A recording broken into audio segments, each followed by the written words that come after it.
Hello everyone, good morning. आप सब कैसे हैं? आज मैं जो है आप सबको प्रश्नावली, जो मैथ का मैं 9th का पढ़ा रहा था मनोहर रे का, उसका प्रश्नावली फर्स्ट ए प्रश्नावली 1A का तीसरा क्वेश्चन मैं बताऊंगा। ध्यान समझिएगा, मोस्ट इम्पॉर्टेंट है सब। देखिए तीसरा क्वेश्चन है आपका प्रश्नावली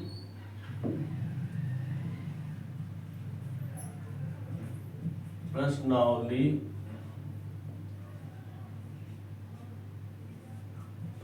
1A का ये तीसरा क्वेश्चन है। तीसरा क्वेश्चन कह रहा है कि 2A प्लस 1 का क्रमानुयायी।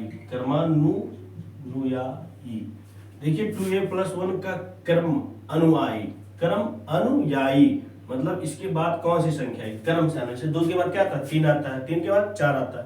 तो ऐसे 2A प्लस 1 का क्रम अनुयायी मतलब इसके बाद कौन सी संख्या आएगी? पूर्णांक बताना है आपको। क्या बताना है? पूर्णांक बताइए। आपको क्या देखना है कि 2A प्लस 1 का क्रम अनुयायी मतलब इसके बाद कौन सा पूर्णांक है? जैसे 2 के बाद क्या आता है? 3 आता है, 3 के बाद 4 आता है, 4 के बाद 5 आता है। ऐसे ही 2A प्लस 1 का क्रम अनुयायी पूर्णांक क्या होगा?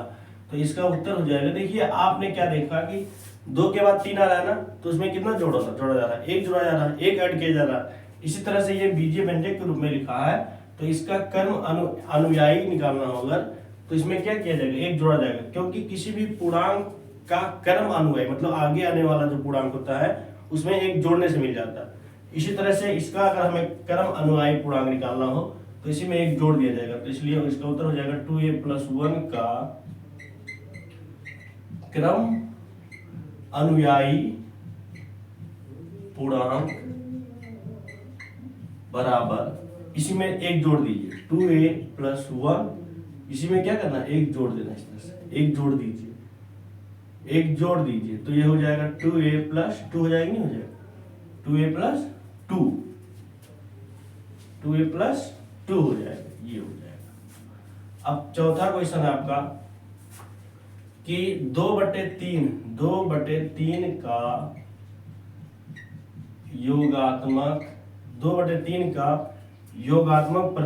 योगात्मक प्रतिलोम ज्ञात कीजिए।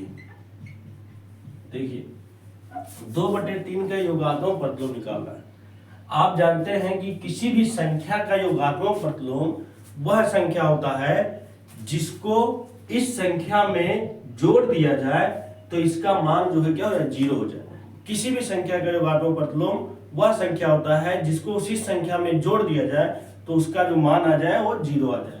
जैसे कि मैं अगर आपसे पूछूं कि बताइए 1 में क्या जोड़ा जाए कि 0 आ जाए, तो आप कहेंगे कि 1 में हम जो है अगर -1 जोड़ देंगे 0 आ जाए। तो किसी भी संख्या का जो योगात्मक प्रतिलोम होता है वह संख्या होता है, किसी भी संख्या, जैसे 1 का योगात्मक प्रतिलोम -1 होगा, तो किसी भी संख्या का योगात्मक प्रतिलोम वह संख्या होता है कि जिसको उस संख्या में ऐड कर दिया जाए तो 0 आ जाए। तो अर्थात हम देख रहे हैं कि अगर कोई संख्या धनात्मक है तो उसका योगात्मक प्रतिलोम ऋणात्मक हो जाता है, क्योंकि किसी भी संख्या की ऋणात्मक संख्या को ही जोड़ने पे उसका मान 0 आएगा। तो हम कह सकते हैं कि किसी भी संख्या का जो योगात्मक प्रतिलोम होता है वह संख्या होता है जिसको कि उसमें जोड़ने पे उसका मान क्या हो जाए? 0 हो जाए। जैसे कि 1 का योगात्मक प्रतिलोम 1 में क्या जोड़ा जाए कि 0 हो जाए? -1। तो हम कह सकते हैं कि 1 का योगात्मक प्रतिलोम -1 होगा, क्योंकि 1 में -1 ही जोड़ने से इसका मान क्या होगा? 0 होगा। तो हम कह सकते हैं कि किसी भी संख्या का योगात्मक प्रतिलोम वह संख्या होता है जिसको उसमें जोड़ने पे उसका मान क्या हो जाए? 0 हो जाए। तो इसका उत्तर हो जाएगा आपका 2/3 का योगात्मक प्रतिलोम, क्योंकि मैं बताया हूं किसी भी संख्या का योगात्मक प्रतिलोम वह संख्या होता है जिसको कि उसी संख्या में जोड़ने पे इसका मान 0 हो जाए। अब बताइए 2/3 में कितना हम जोड़ेंगे कि 0 हो जाए? तो 2/3 में -2/3 जोड़ोगे तभी तो 0 होगा। तो इसलिए हम कह सकते हैं 2/3 का योगात्मक प्रतिलोम -2/3 होगा। पांचवा क्वेश्चन है आपका -5 का गुणात्मक प्रतिलोम लिखिए, प्रतिलोम लिखिए। देखिए -5 का गुणात्मक प्रतिलोम लिखिए। तो आप जानते हैं कि किसी भी संख्या का गुणात्मक प्रतिलोम वह संख्या होता है जिसको कि उस संख्या में गुणा करने पे उसका मान 1 हो जाए। किसी भी संख्या का गुणात्मक प्रतिलोम वह संख्या होता है जिसको कि उसी संख्या में गुणा करने पे उसका मान 1 हो जाए। जैसे अगर मैं पूछूं आपसे कि 2 का जो है गुणात्मक प्रतिलोम क्या होगा, तो 2 में किस संख्या का गुणा किया जाए, 2 में किस संख्या का गुणा किया जाए कि 1 आ जाए। तो 2 में 1/2 का गुणा करोगे तो 1 आएगा। तो किसी भी संख्या का जो है गुणात्मक प्रतिलोम वह संख्या होता है, किसी भी, जैसे 2 का गुणात्मक प्रतिलोम 1/2 हुआ, तो किसी भी संख्या का गुणात्मक प्रतिलोम वह संख्या होता है जिसको उसी संख्या में गुणा करने पे उसका मान 1 हो जाए। तो हम कह सकते हैं कि 2 का गुणात्मक प्रतिलोम क्या हुआ, 1/2, क्योंकि 2 में 1/2 का गुणा करेंगे तब 1 आएगा।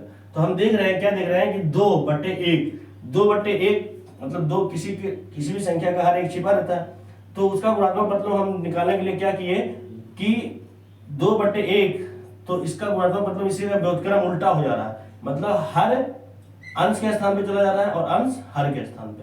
तो 2/1 का गुणात्मक प्रतिलोम हो जा रहा है 1/2, अर्थात 2/1 में अगर हम 1/2 का गुणा करेंगे तब इसका मान 1 हो जाएगा। तो किसी भी संख्या का गुणात्मक प्रतिलोम वह संख्या होता है जिसको कि उस संख्या में गुणा करने पे उसका मान क्या हो जाए, 1 हो जाए। तो हम कह सकते हैं इसको, तो कह सकते हैं इसका उत्तर हो जाएगा -5 का गुणात्मक प्रतिलोम।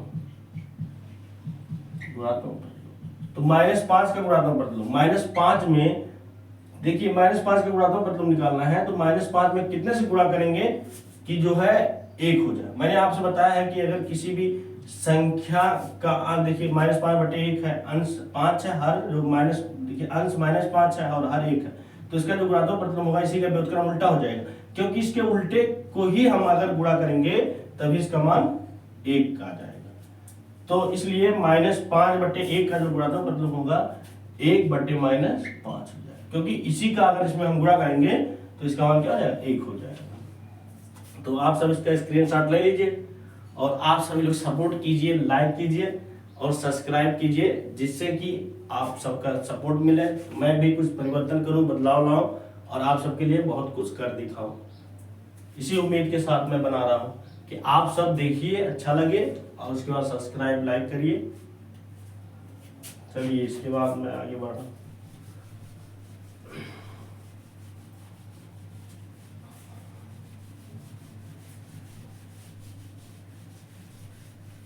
कहीं किसी प्रकार का दिक्कत हो तो कमेंट कीजिएगा जरूर। और मैं अभी तो मनोहर रे का मैथ पढ़ा रहा हूँ कक्षा 9 का, ऐसे ही हर मैं किताब पढ़ा दूंगा, आप सबके ओर सपोर्ट कीजिएगा। हर एक प्रकाशन का मैं खत्म करता जाऊंगा। तो देखिए इसमें जो है 5 तक हो गया। आप छठवां देख लीजिए, छठवां क्वेश्चन कह रहा है कि P+Q और P-Q के योगात्मक प्रतिलोम लिखिए, योगात्मक प्रतिलोम लिखिए।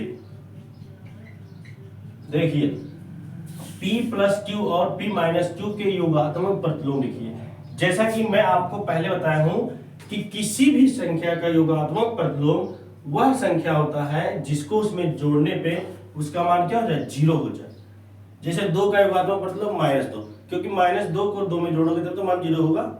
ऐसे 3 का योगात्मक प्रतिलोम -3, क्योंकि 3 में -3 जोड़ोगे तब तो मान 0 होगा। तो किसी भी संख्या का योगात्मक प्रतिलोम वह संख्या होता है जिसको किसमें जोड़ने पे उसका मान क्या हो जाए, 0 हो जाए। तो इस तरह से हम कह सकते हैं इसका उत्तर है P+Q ब्रैकेट में कर दीजिए का योगात्मक प्रतिलोम। मैं आपसे बताया हूं कि किसी भी संख्या का योगात्मक प्रतिलोम वह संख्या होता है जिसको कि उसी संख्या में घटाने पे उसका मान क्या हो जाए, 0 हो जाए। तो p प्लस क्यू में हम क्या घटा दें कि 0 आ जाए। तो p प्लस क्यू में अगर हम माइनस p प्लस क्यू घटा देंगे तो इसका मान 0 हो जाएगा, नहीं हो जाएगा। तो इसलिए हम कह सकते हैं p प्लस क्यू का योगात्मक प्रतिलोम माइनस p प्लस क्यू और p माइनस क्यू का योगात्मक प्रतिलोम और p माइनस क्यू का योगात्मक प्रतिलोम।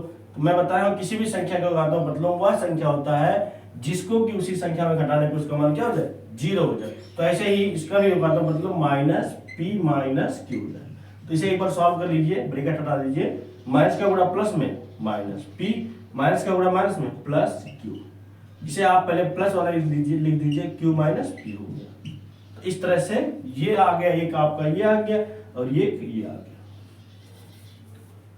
तो मैं जो है इसी आशा के साथ, इसी के साथ, क्योंकि मुझे स्कूल भी जाना है अभी पढ़ाने, तो थैंक यू आप सभी को। और आप सब ऐसे ही लगे रहिए, मैं ऐसे ही हर एक क्वेश्चन सॉल्व करता जाऊंगा।